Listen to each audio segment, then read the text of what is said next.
Good afternoon everyone. Happy Sunday. Narito po tayo ngayon sa favorite site natin dito. Nagwo-walking po tayo. Walking muna tayo kasi katatapos ko lang pagigising ko lang. Nag-power nap ako kanina.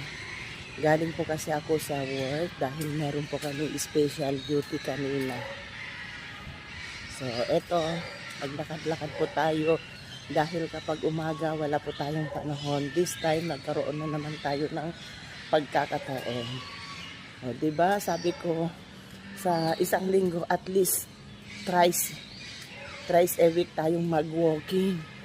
Last week minsan lang po ako nakapag-walking nung Friday ng hapon lang. Nag-walking ako. This time Sunday pa lang ay panahon na naman. Kaya mahirap pong hindi mag-walking ngayong panahon, lalo sa akin kasi tumataas ang aking timbang, kaya kailangan ko po talaga ng ganito para po ma-maintain ang hindi pagsasakit ng aking mga tuhod.